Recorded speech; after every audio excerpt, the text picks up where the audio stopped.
Vamos a comenzar, nos ponemos en pie, hacemos una oración. En el nombre del Padre, y del Hijo, y del Espíritu Santo. Señor y Padre Santo, te damos gracias por este nuevo día que nos concedes de vida.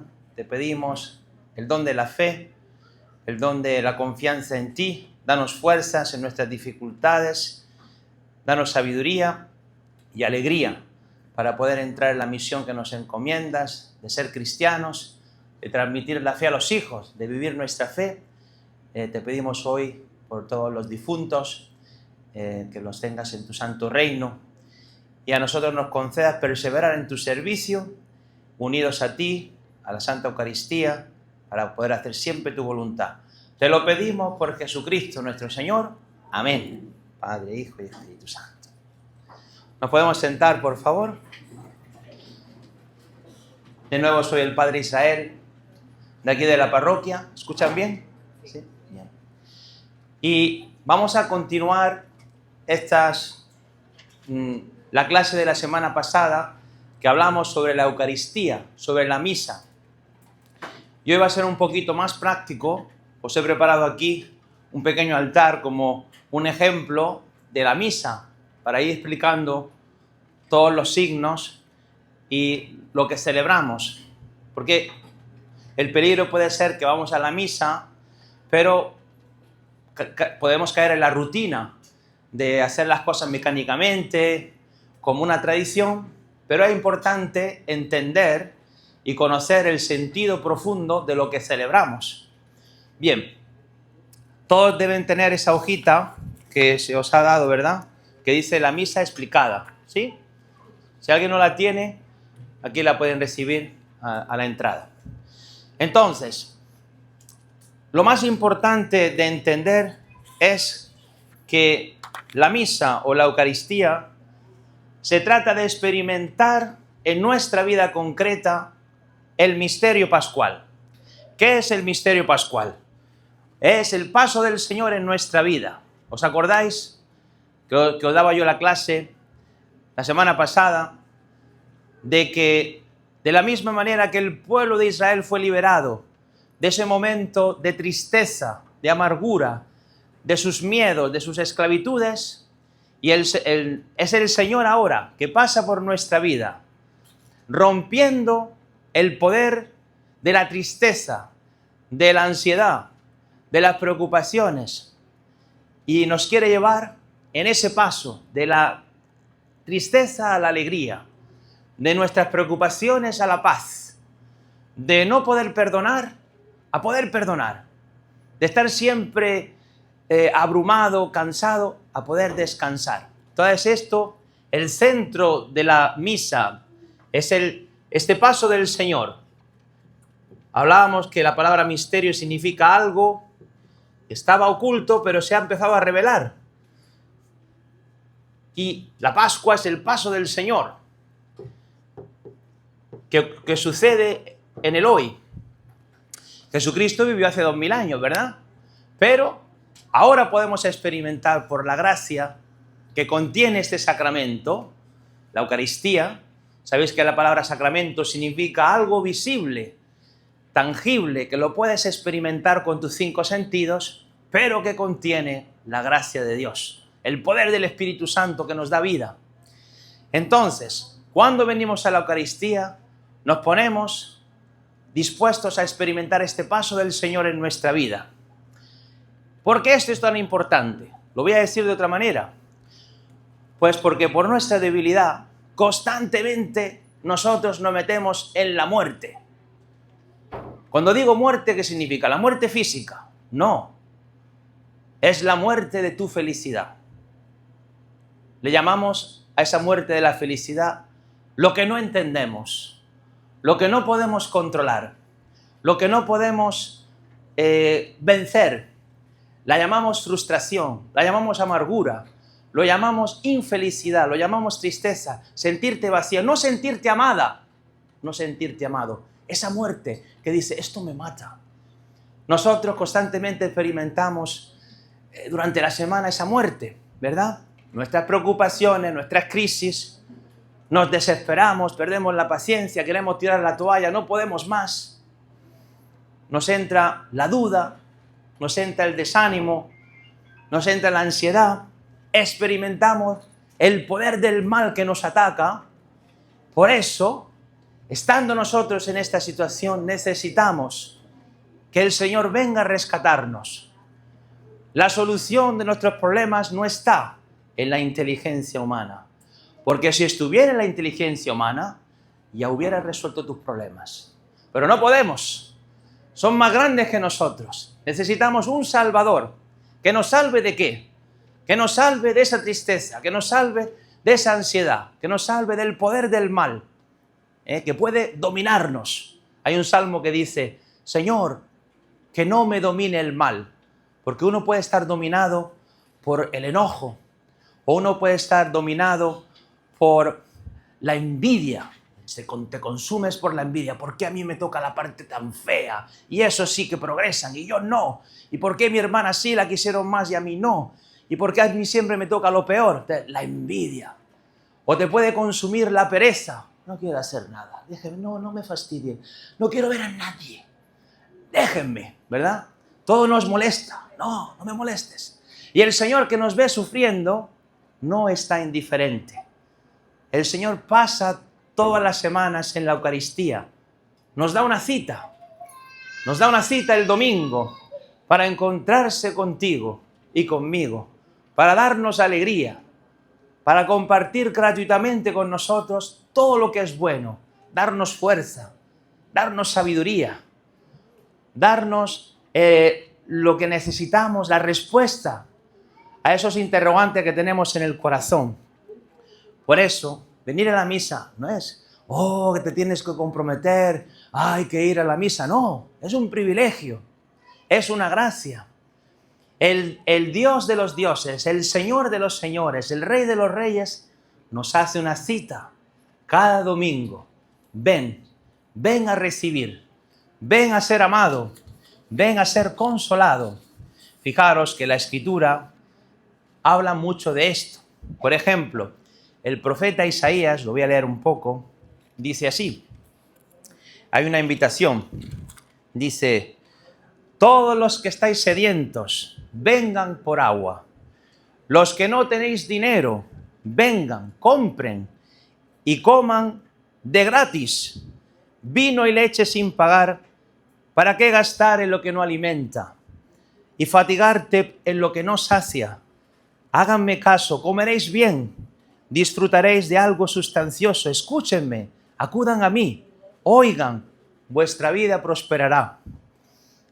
Entonces, esta invitación que ya Isaías en el Antiguo Testamento era la invitación de Dios a todos nosotros. Y el libro del Apocalipsis, que es el último libro de la Biblia, también tiene una invitación fantástica, dice así, capítulo 3. Dice, ten en cuenta, dice el Señor, que estoy a la puerta de tu corazón. Dice, estoy a la puerta y voy a llamar. Dice, si alguno oye mi voz y me abre, entraré en su casa. En su casa interior. Entraré en su casa. Dice, si alguno oye y me abre, entraré en su casa y cenaremos juntos los dos. Eso es la misa. Una cita con el amado que es Dios, con aquel que es capaz de llenar lo más profundo del alma, sanar las heridas más grandes, poner fuerza donde no tenemos fuerza, vida donde solo tenemos frustración. Por eso, hermanos, qué maravilla, qué invitación. Hay otro evangelio de Mateo que habla de una invitación a un banquete y que lo quiero leer porque creo que es muy esclarecedor de lo que es la invitación a venir a la misa. Es Mateo 22. Es una parábola que dice el Señor. Dice así. Parábola del banquete nupcial, un banquete a una boda. Dice, tomó Jesús de nuevo la palabra y les habló en parábolas. Les dijo, el reino de los cielos es semejante a un rey que celebró un banquete de bodas de su hijo. Envió a sus siervos a llamar a los invitados a la boda, pero estos no quisieron venir. Volvió a enviar otros siervos con este encargo. Díganle a los invitados, miren, mi banquete está preparado. Ya han sido matados mis novillos y animales cebados. Todo está a punto. Vengan a la boda. Pero ellos no hicieron caso y se fueron. El uno a su campo, el otro a su negocio, y los demás agarraron a los siervos, los encarnecieron y los mataron. El rey, enojado, envió sus tropas, dio muerte a aquellos homicidas y prendió fuego a la ciudad. Entonces dijo a sus siervos, la boda está preparada, pero los invitados no eran dignos. Vayan pues a los cruces de los caminos, inviten a la boda a cuantos encuentren. Los siervos salieron a los caminos, reunieron a todos los que encontraron, malos y buenos, y la sala de bodas se llenó de comensales. Cuando entró el rey a ver a los comensales, vio allí a uno que no tenía un traje de boda, y le dijo, amigo, ¿cómo has entrado aquí sin traje de boda? Él se quedó callado. Entonces el rey dijo a los sirvientes, átenlo de pies y manos y échenlo en las tinieblas de fuera. Allí será el llanto y el rechinar de dientes, porque muchos son llamados, mas pocos escogidos. Palabra del Señor. Gloria a ti, Señor Jesús. Esta palabra es muy interesante, porque se ha cumplido en nuestro Señor Jesucristo. Vino Jesucristo primero a su pueblo, el pueblo judío. Le preparó esta fiesta, esta invitación de venir a este banquete de fiesta que es estar con Dios. Y Dios era Jesucristo. Pero el pueblo, esta invitación no lo quiso escuchar. Y fijaros que dice, pues como ellos no quisieron venir, vayan a los caminos. ¿Quiénes son los que están en los caminos? Todas las naciones del mundo que no eran judías. ¿Nosotros? Yo creo que ninguno de aquí es judío, ni siquiera yo que me llamo Israel. Entonces, el Señor ha dispuesto a invitarnos a esta boda. Dice a buenos y malos, como diciendo, no es porque tenemos méritos, sino el Señor te invita.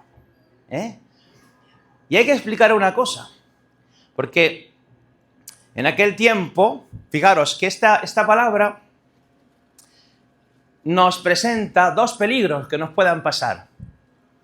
Una es esto de rehusar ir a la fiesta. El Señor te invita, dice, bueno, es que yo tengo un negocio. Muy importante el negocio.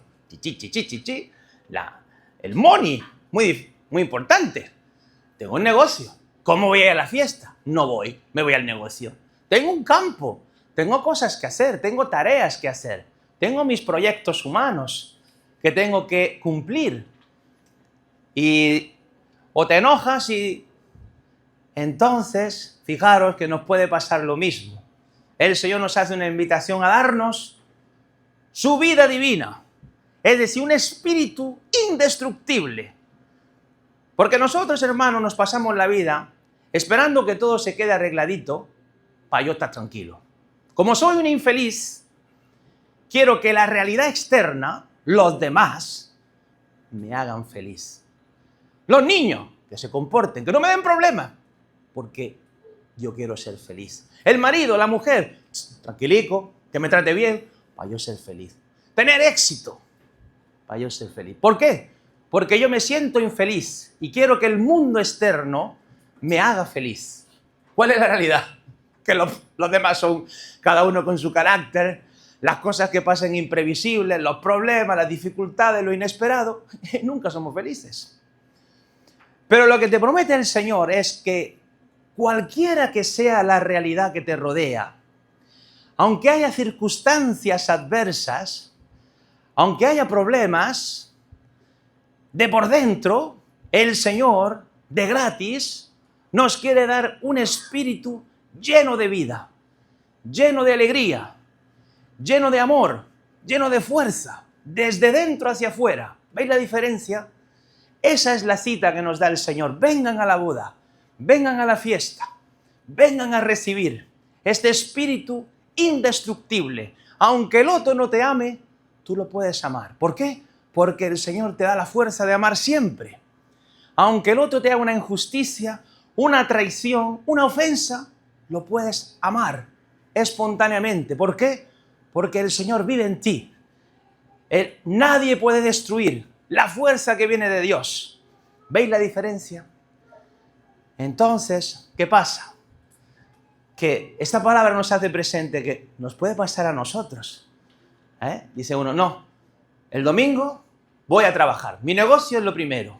Mis planes, la familia, no sé cuánto. Todo es importante. Trabajar, la familia. Pero como no pongamos al Señor en el lugar que le corresponda, todo se va a pique. Todo empieza a desordenarse. Si ponemos al Señor lo primero, todo se ordena. Porque el Señor ya ha dispuesto una gracia para ayudar a la familia, para ayudar en el trabajo, en todo lo que es necesario. Primera tentación, primera exhortación. Segunda realidad que este evangelio nos dice, cuidado de no venir a esta fiesta sin traje de boda. Y uno podría pensarse, qué pobretico este hombre, que era pobre, que no tenía traje de boda, que encima todo lo castigan. No. En aquel tiempo, porque la gente era caritativa, tenían allí un closet con trajes de boda nuevos. De tal forma que si alguien venía pobre, con ropa sucia o rota, solamente tenías que ir al closet y de gratis te ponías el vestido nuevo y entrabas a la boda. ¿Qué pasa? Que llega el jefe, el que está organizando la fiesta, y ve a uno sin traje de boda, diciendo, no, has entrado sin el traje porque no te dio la gana. No quisiste entrar porque era gratis. ¿Qué significa esto? Que para entrar en la misa, para experimentar este paso de la muerte a la vida, de no perdonar a perdonar, de la tristeza a la alegría, del odio al perdón, primero hay que entrar con el traje de boda. Si no podemos entrar en el misterio pascual como si fuese vestidos del traje de todos nuestros antiguos pecados, amando el odio, amando la mentira, amando la lujuria, la pereza. No, ¿cómo voy a hacer el paso? No, primero es necesario despojarse de esa vestimenta de malas obras, el arrepentimiento, la conversión. Lo primero que hace Jesucristo en su vida pública, conviértanse, arrepiéntanse, abandonen sus pecados, vuélvanse al Señor. El Señor nos hace una invitación y una gracia para hacerlo. Por eso siempre se nos ha invitado a convertirnos todos los días, confesarnos los pecados, pedir perdón a Dios, a los hermanos. Es necesario. Y revestirse del vestido de santidad que da el Espíritu Santo, que es gratis, como yo os comentaba antes, es gratis. Por eso, esta palabra no es moralística. Oh, tiene que ser bueno para ser... No, el Señor te da todo gratis, su perdón, su ayuda. Pero si no quieres, el Señor no te obliga. Pero, interesante este evangelio. Esas dos exhortaciones. No rehusar venir a la fiesta por otros esquemas. Aprovecho a decir, dice, está el precepto de ir a la misa los domingos, como digamos la obligación. ¿Pero por qué? Porque está el mandamiento, dice, amarás a Dios por encima de todas las cosas. Y también, desde el principio, dice, 6 días trabajarás y 1 descansarás. Como Dios, contemplarás que Dios es Dios y tú no eres. Pues el domingo tú contemplas que Dios es el Dios de tu vida.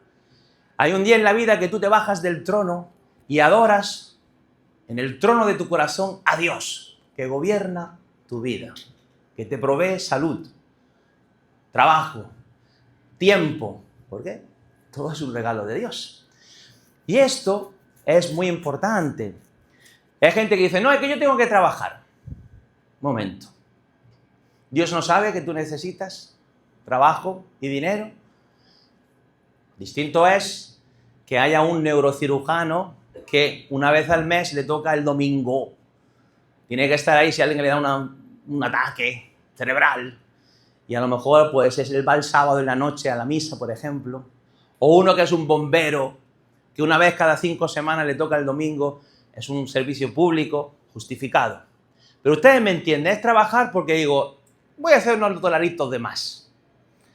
Hay una historia muy interesante de San Juan María Vianney, el santo cura de Ars en Francia, un gran santo en el siglo XIX y XVIII.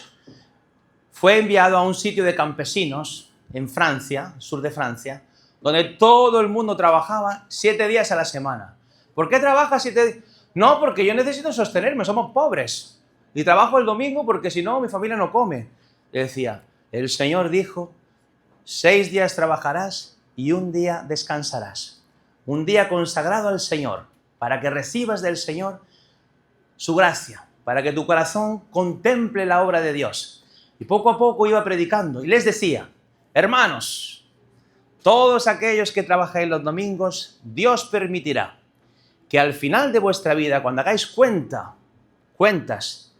de vuestras finanzas, os daréis cuenta que todo ese dinero que ganaron el domingo, como no les pertenecía, Dios va a permitir que lo pierdas tontamente, que te lo roben, que te hagan un fraude, que lo pierdas, que digas, pero ¿cómo se me perdió esto? Que un día haya un desastre, te cae una piedra, un rayo en un árbol, y dices, pero se me rompió el carro, ¿cómo?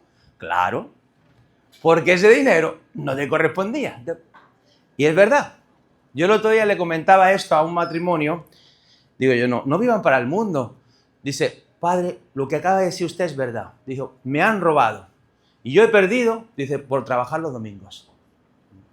Entonces, ánimo hermanos. El Señor nos invita a ser cristianos.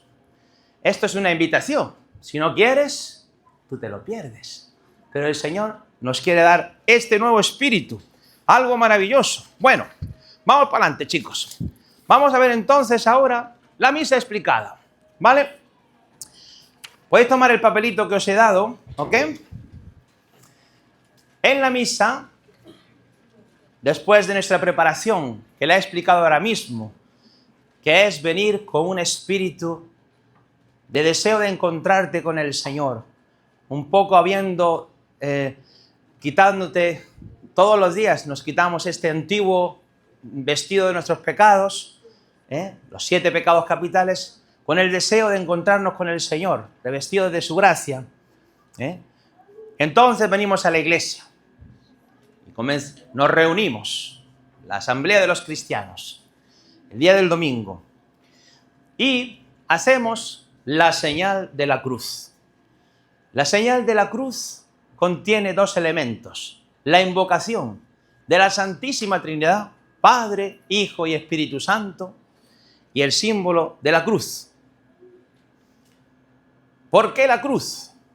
La cruz, en el tiempo antiguo, era un instrumento de tortura. Es como si fuese hoy la silla eléctrica. ¿Cómo es posible? Es decir, nosotros pensamos, miles de personas fueron crucificadas en el tiempo antiguo por los romanos. Era algo horrible. Morían de asfixia. Porque cuando estás así, crucificado, no puedes respirar porque se te colapsan los pulmones. Era una muerte horrible. Y entonces, como tú quieres respirar, te empujabas en los pies, pero como los pies estaban con los clavos, te dolía, obviamente sangrabas, te desgarraba los pies, horrible. ¿Cómo es posible que nosotros hagamos la señal de la cruz? Porque Jesucristo ha transformado a través de su sufrimiento y su resurrección este símbolo de la cruz. La cruz representa para el cristiano que el amor vence el mal. Y puesto que el amor vence el mal, unidos a Cristo, podemos sufrir sin desfallecer. ¿Por qué esto es tan importante? Porque nos pasamos la vida escapándonos de la posibilidad de sufrir. No queremos sufrir. Los niños, ¿por qué no quieren estudiar? Porque estudiar es sufrir. ¿Y cómo se escapan? Jugando videojuegos, poniéndose en las redes sociales. Y cuando son más grandecitos, es la marihuana.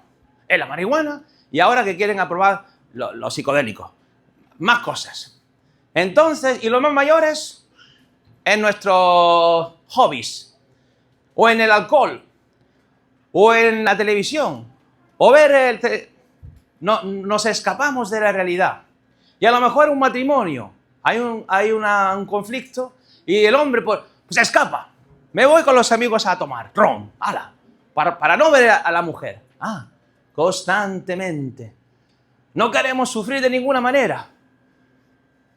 Pero porque no tenemos la fuerza de sufrir. Y por eso necesitamos de la ayuda del Señor, que viene a nuestro encuentro, que se introduce en nuestro corazón. Y a pesar de que a ninguno nos gusta sufrir, pero si nos toca sufrir, lo vamos a aceptar con la fuerza que nos da el Señor. ¿Veis la diferencia? No es que somos tontos, no es que nos gusta sufrir, no. Pero si por una causa noble, si por amar a otra persona hay que sufrir, si por servir al otro o aceptar mi vida como Dios me la prepara, una enfermedad, una situación difícil, con el Señor es posible sufrir. Hacer la señal de la cruz dice que el amor vence, que el Espíritu del Señor es más fuerte que el poder del sufrimiento y el poder del mal. Profundísimo, hacer la señal de la cruz, invocar la fuerza de Dios en nuestra debilidad.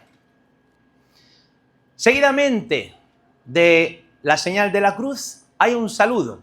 Normalmente el saludo es la gracia de nuestro Señor Jesucristo, el amor del Padre y la comunión del Espíritu Santo estén con todos ustedes, que responden y con tu espíritu. Este saludo viene de la segunda carta de San Pablo a los Corintios, capítulo 13, versículo 14. Era como San Pablo saludaba a los cristianos, deseándole la gracia del Señor, el amor del Padre, estar en comunión, en unidad, en el Espíritu Santo, porque hermanos, todos somos distintos. Cada uno ha sido creado por Dios con una personalidad distinta, porque Dios te necesitaba a ti exactamente, con tu personalidad, con tu historia, con todo lo que te ha pasado. Y Dios quiere hacerte santo, santa, en la modalidad de tu personalidad, en la historia concreta, que tú eres de Ecuador, con esa historia, o que tú no tuviste un padre, o que sufriste no sé qué cosa.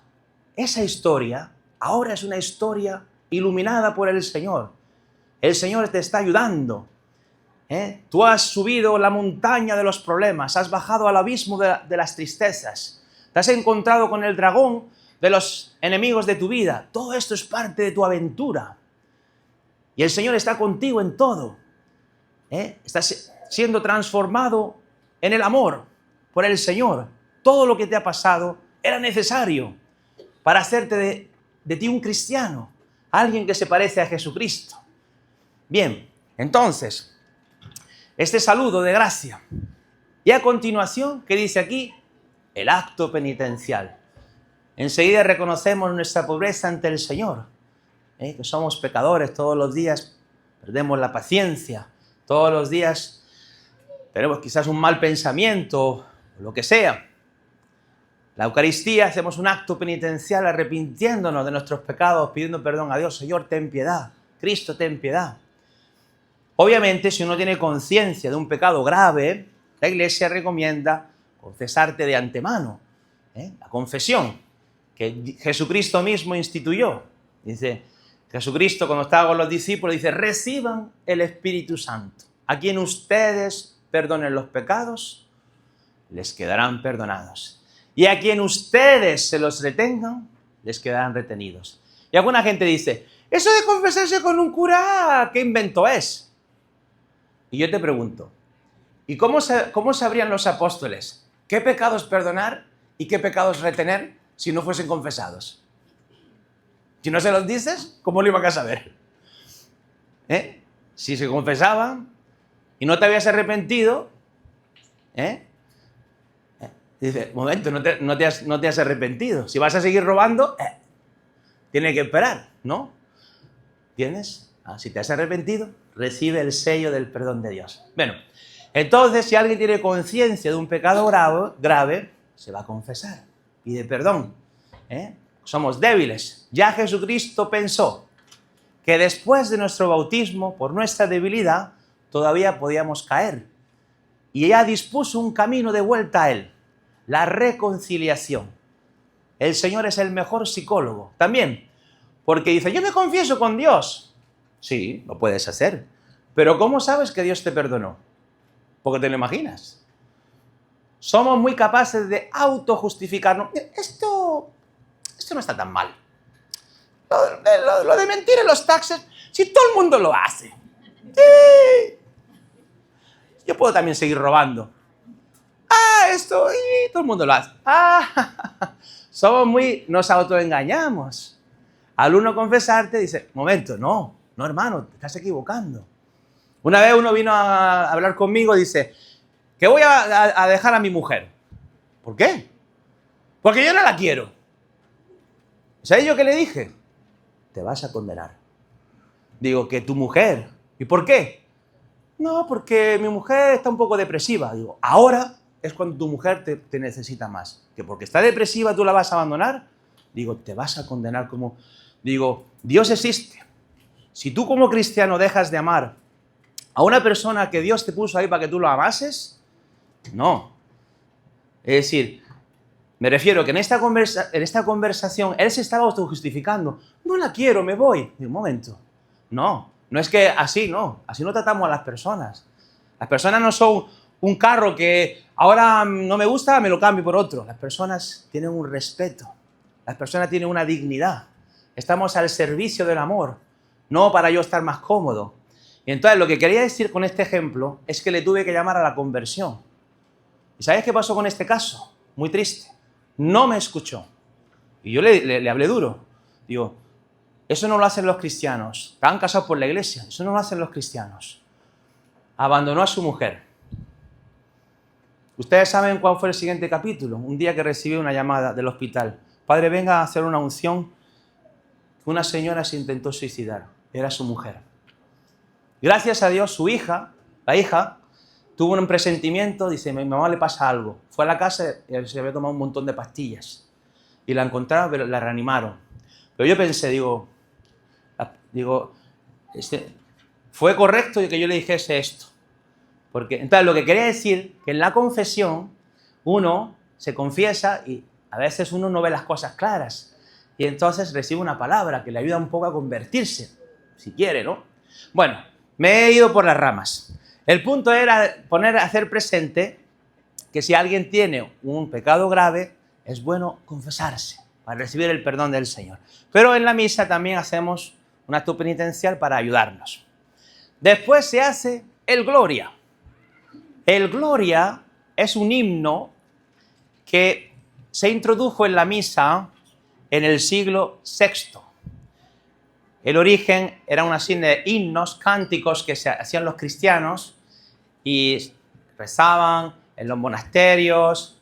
Y tanto gustó que dijamos, esto es tan lindo, tan bonito, tan precioso, que es un himno al Padre, al Hijo, al Espíritu Santo, que vamos a meterlo dentro de la misa para adorar a Dios. Y se fue adoptando poco a poco en diversas partes del mundo, hasta que ahora en todas las misas se hace, en las fiestas sobre todo. Después se hace la oración colecta. Colecta no significa de tomar la colecta. Colecta es que reúne. Colecta, es decir, recolecciona las oraciones que cada uno ha hecho. Por eso cuando dice el sacerdote, oremos, cada uno debe hacer su oración en personal. Señor, ayúdame, dame fuerzas, ten misericordia. El otro, Señor, ayúdame con mi hija, ayúdame, Señor. Y después de un tiempo de silencio, el sacerdote como que recoge todas las oraciones que todo el mundo dice, Señor, Padre Santo, escúchanos, ayúdanos. Todas estas oraciones están recogidas en un libro que se llama el Misal Romano. Aquí tengo un ejemplo de Misal Romano.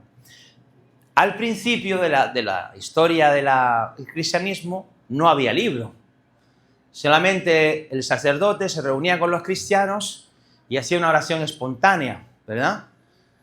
Luego, poco a poco, se fueron codificando las oraciones, y hay diferentes ritos. Eso quizá algo que no saben. Nosotros estamos celebrando el rito romano católico. Significa que celebramos este regalo del Señor, de la Eucaristía, de esta forma, con estas oraciones, etc. Pero hay otros ritos, otras formas de celebrar esta misma realidad de la Eucaristía. Por ejemplo, aquí al ladito tenemos la Iglesia Católica de San Anthony, y ahí celebran con el rito maronita. Son católicos, creen lo mismo que nosotros, pero tú vas a la misa y se hace un poco distinto. Todavía tienen el cuerpo y la sangre del Señor, pero hacen otras oraciones, en distinto orden, etc. Está el rito siro-malabar en Siria. En España existió por mucho tiempo el rito mozárabe, ya no existe. Está el rito melquita. Aquí al ladito hay una iglesia pequeñita que se llama San Joseph, que es una iglesia melquita, que ahí celebran también. Está el rito copto, que es de Egipto. Nosotros celebramos el rito romano, pero estamos en comunión con los demás cristianos. Es como si fuese el regalo que nos dejó el Señor de su presencia. Es como una joya. Tú imagínate que tu abuela te regala un diamante. ¡Un diamante, qué bonito! Ese diamante tú lo puedes guardar en una cajita de madera, en una cajita de colores, es decir, pero la joya sigue siendo la misma. ¿Entendéis? El regalo, esos son los ritos distintos los distintos ritos que hay. Misma joya, pero distintas maneras de adornar este gran regalo que nos ha dejado el Señor. ¿Estamos bien? ¿Alguno se está durmiendo? ¿Pueden tomarse un café? Bueno, chicos, continuamos. Entonces, pasamos después a la liturgia de la palabra. La Eucaristía tiene dos partes. La liturgia de la palabra.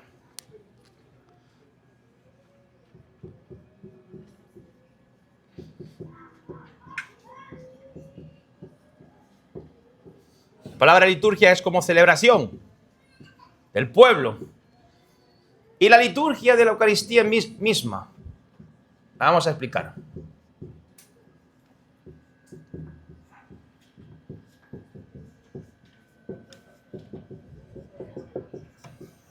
Lo primero que hacemos es escuchar la palabra. El cristiano es el que tiene el oído abierto. Escucha al Señor. El discípulo escucha al maestro. Para escuchar se necesita humildad. Porque se lo sabe todo, digo, no quiero escuchar a nadie. Pero el que un poco baja la humildad enseguida quiere escuchar. Señor, ¿qué tú quieres decirme? La palabra se proclama. ¿Os acordáis que cuando el pueblo de Israel hacía la Pascua, hacían lo que se llamaba la Agadá, la narración de la intervención de Dios en la historia? Dios no es un cuento chino, no es un fairy tale. Dios actúa, siempre ha actuado.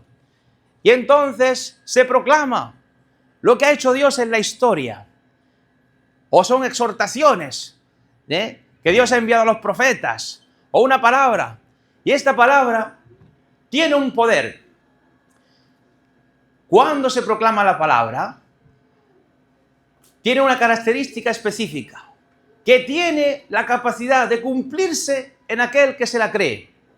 Es decir, la palabra de Dios viene ungida con el Espíritu Santo. No es como si tú lees el periódico o Shakespeare, no. La palabra de Dios viene ungida con el Espíritu Santo. Si tú y yo la recibimos con fe, aquello que dice se cumple en nosotros. Crea en nosotros la vida, crea en nosotros la esperanza. Nos da iluminación de lo que debemos hacer. Nos ilumina dentro este mundo tan complejo que tenemos dentro. Sentimientos, inclinaciones, instintos, cosas que no entiendo, cosas que deseo, cosas que pienso, cosas que me torturan, cosas que tengo remordimientos. Este mundo tan complejo interior lo ilumina la palabra. Y entonces tenemos un libro que se llama El Leccionario, que contiene las lecturas que se proclaman en la misa. Y van en 3 ciclos, el ciclo A, B y C, cada año hay uno, y en 3 semanas que hay misa, el ciclo 1 y 2. De tal manera que en un tiempo de 3 años leemos la Biblia entera. No sé si ustedes lo saben, o lo principal de la Biblia entera. Entonces, esto es muy importante porque la Iglesia ha redescubierto desde el Concilio Vaticano II, que fue una reunión de obispos en el año 1965, la palabra de Dios. Por mucho tiempo no se leía la palabra de Dios, además estaba en latín. No sé si conoceréis nuestros bisabuelos, que no tenían Biblia. Más decían, no, si tienes una Biblia te puedes volver loco, decían. Porque diversas razones,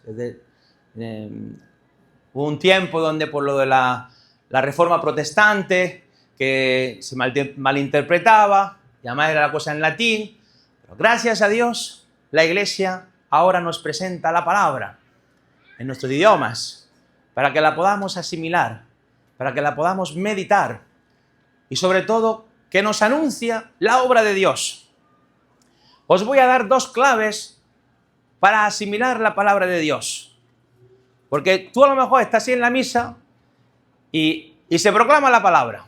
Y tú estás pensando, ¿voy a hacer pasta o arroz para comer? ¿Lasaña? Y dices, que me deje el fuego la ropa. ¿Cuántas montañas de ropa? Tú estás pensando, el lunes tengo que ir a la cita. Y cuando digas, madre mía, ya pasó el Evangelio. Ay, ¿qué dice? Madre mía. A ver si el padre dice algo interesante en la homilía. Nos distraemos mucho. Pero es importante también una clave, porque si tú hay una puerta y está cerrada, tú necesitas una llave para poder entrar. Os doy 2 llaves. Primero, la llave cristológica. Significa, toda palabra se cumple en Jesucristo. Os acabo de dar un ejemplo. Esa parábola que os he proclamado de la invitación, ¿dónde se cumple? En Jesucristo.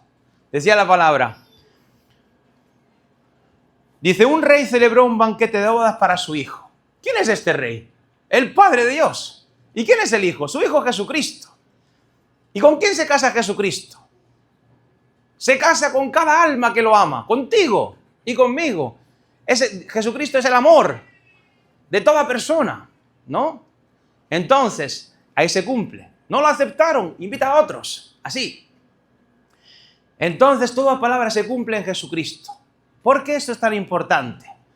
Porque nosotros somos muy moralísticos. Ay, no cumplo la palabra. No, claro que no la cumplimos. Es el Señor que la cumple. El Señor la ha cumplido por ti, para dárnosla de gratis, a través de su Espíritu Santo. Nos concede la gracia de realizar aquello que nos manda.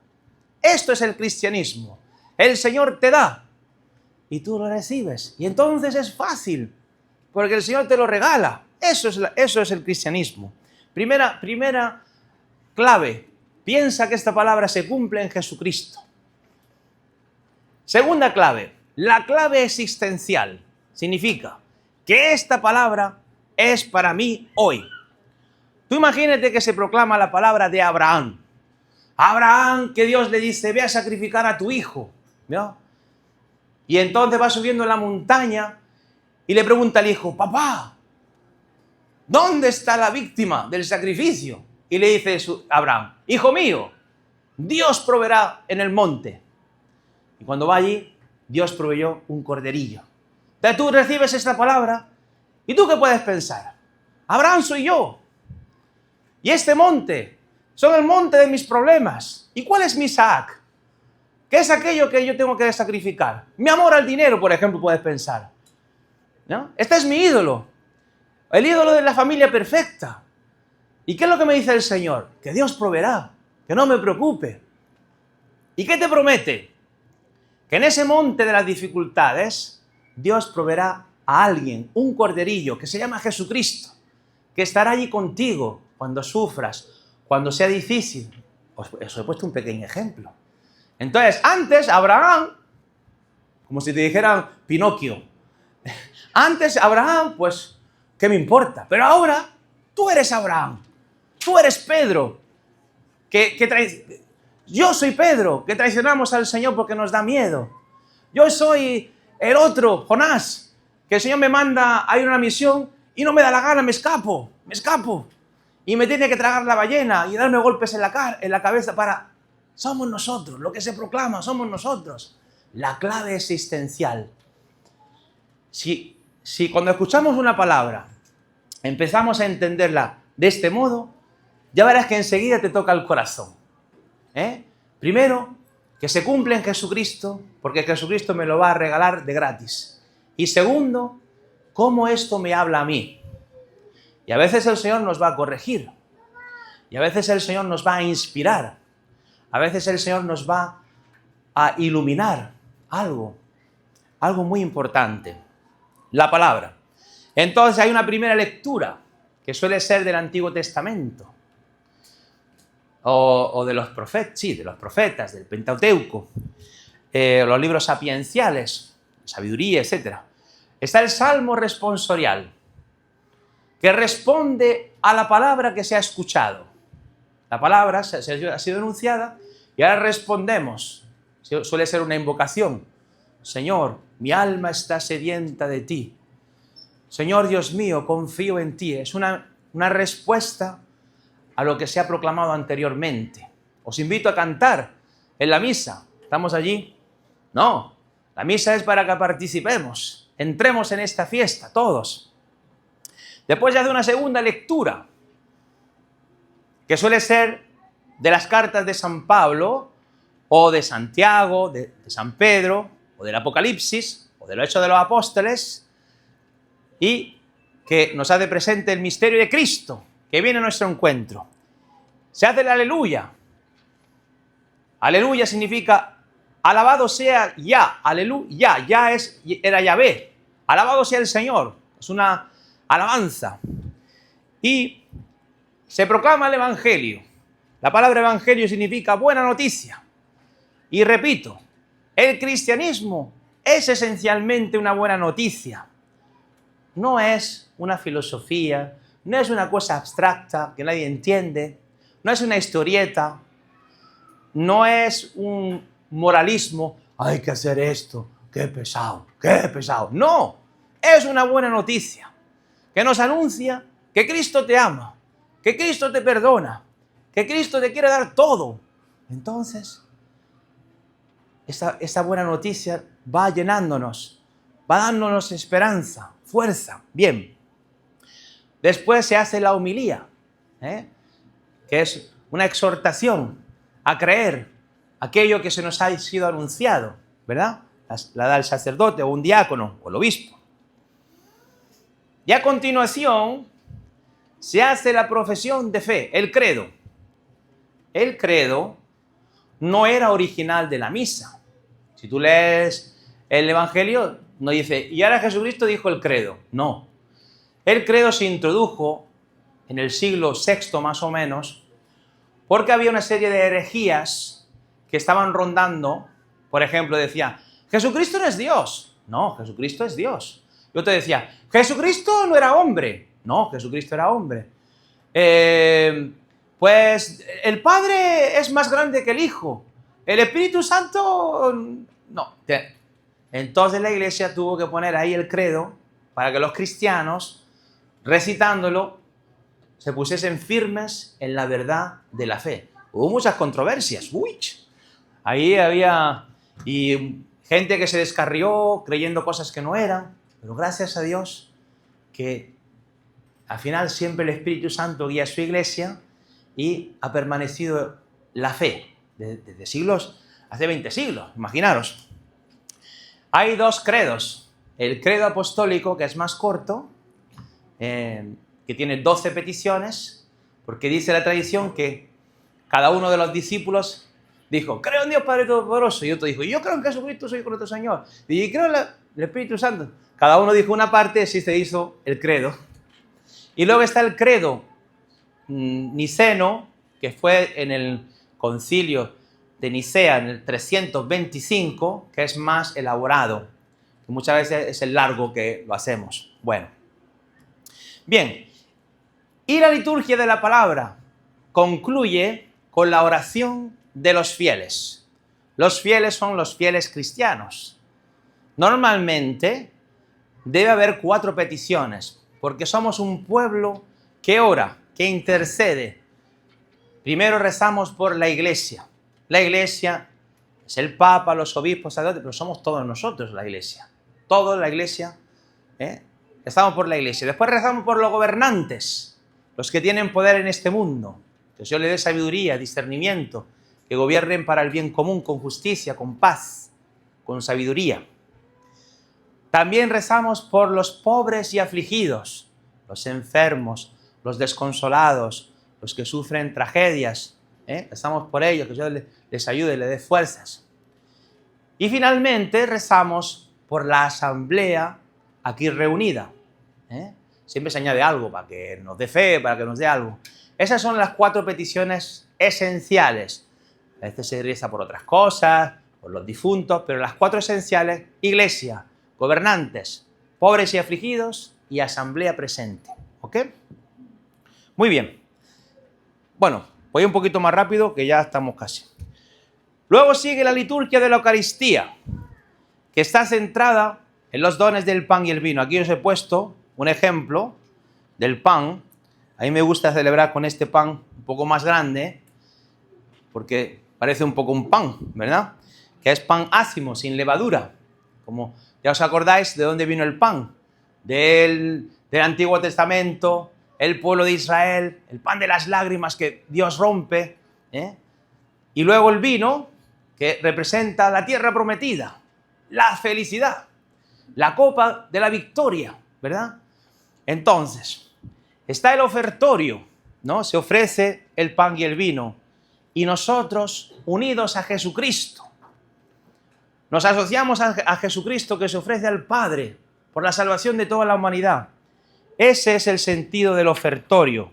No es que nosotros vamos a ofrecer a Dios. ¿Qué necesita Dios de nosotros? ¿Me lo pueden explicar? Sí, Dios lo tiene todo.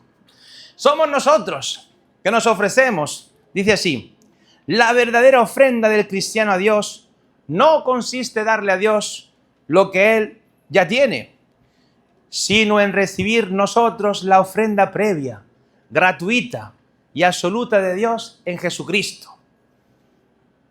Nosotros somos los que recibimos a Jesucristo. Y Jesucristo, y nosotros unidos a Él, se ofrece al Padre. El Señor nos ofrece la victoria sobre la muerte, la frustración, la tristeza, el no perdonar, etc. Y ahora nosotros nos unimos al Señor. Ese es el sentido del ofertorio. Después comienza la oración de la plegaria eucarística. Lo primero que se hace es el prefacio, dar gracias a Dios. Se hace el diálogo: el Señor esté con ustedes, con tu espíritu, levantemos el corazón, lo tenemos levantado hacia el Señor. Y hay una oración de acción de gracias al Señor, que termina con el santo. Santo, lo cantamos, ¿verdad? El santo es muy interesante. El santo dice: santo, santo, santo es el Señor, Dios del universo. Llenos están el cielo y la tierra de tu gloria. Eso viene de Isaías. Isaías capítulo 6. Y del Apocalipsis capítulo 4, 8. Y después dice: bendito el que viene en nombre del Señor, hosanna en el cielo.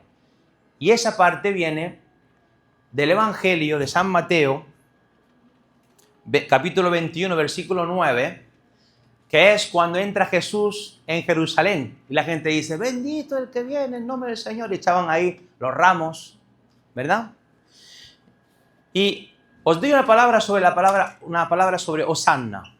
La palabra hosanna significa sálvanos, Señor. Cuando tú estás en la misa y dices hosanna, sálvame, Señor, de yo perderme. Sálvame, Señor, de que yo me ponga triste. Sálvanos, salva mi familia.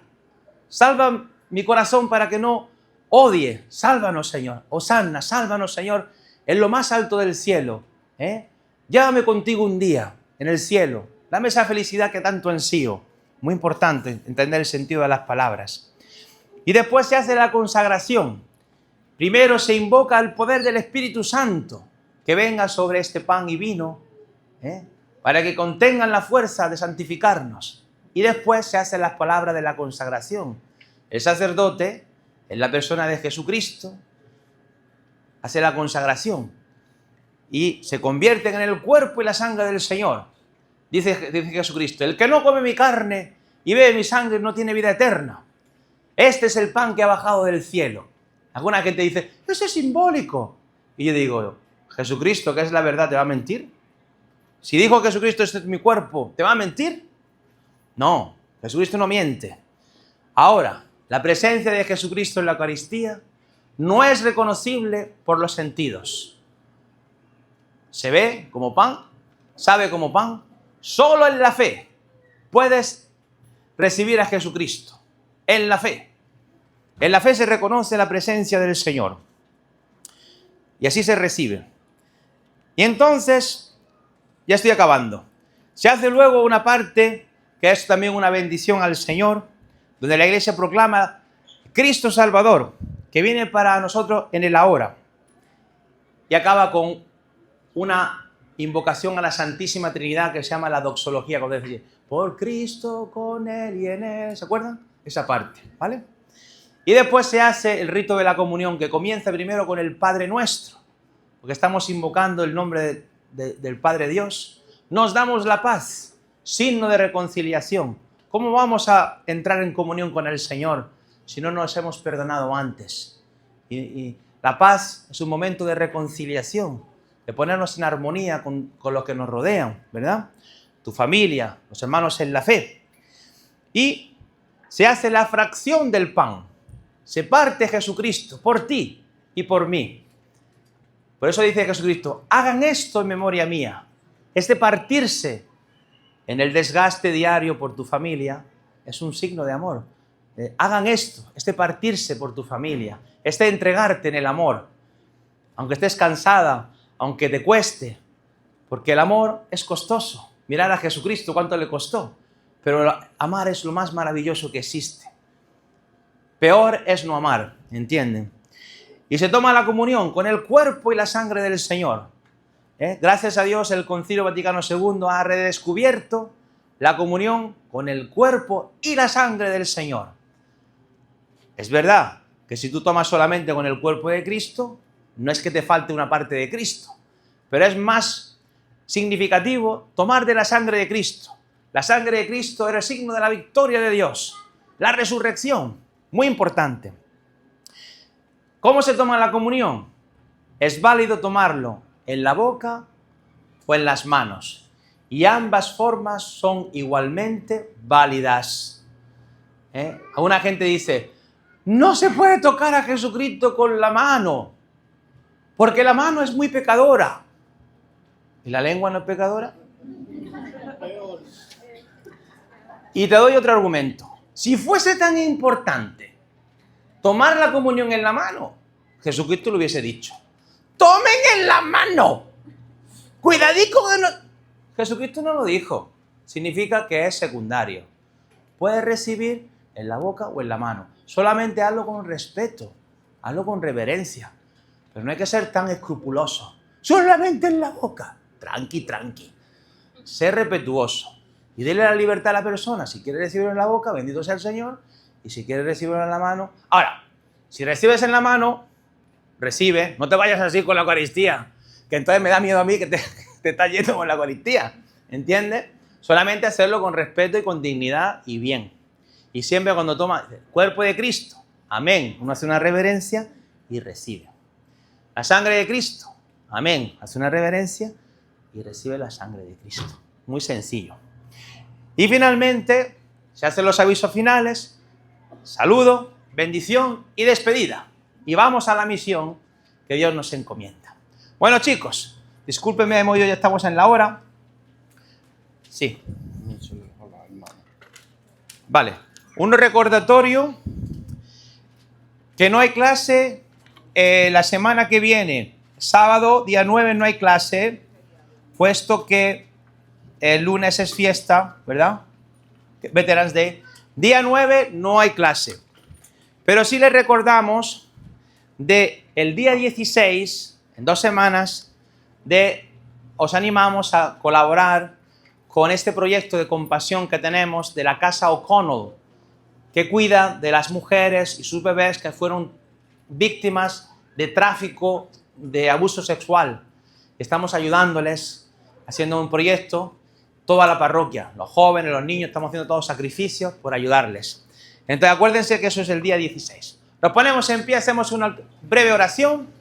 Gloria al Padre, y al Hijo, y al Espíritu Santo, como era en un principio, ahora y siempre, por los siglos de los siglos. Amén. Santa María, ruega por nosotros. En nombre del Padre, y del Hijo, y del Espíritu Santo. Amén. Pueden dejar, aquí vamos a poner dos de estas para que dejen la hojita aquí. Pongamos otra también ahí. Aquí pongamos otra. Aquí, pongamos otra aquí. Aquí en el altarico.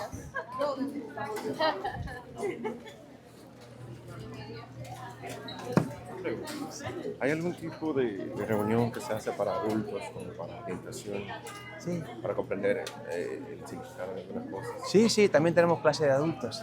Me encantaría saber. Sí. Me pareció interesante cuando te dijo Dios no necesita al hombre. Yo comparto esa opinión, pero creo que sí. Sí. Enseguida, te voy a dar enseguida más datos. Déjame que aquí pare sí, enseguida estoy con ustedes. Voy a parar la grabación.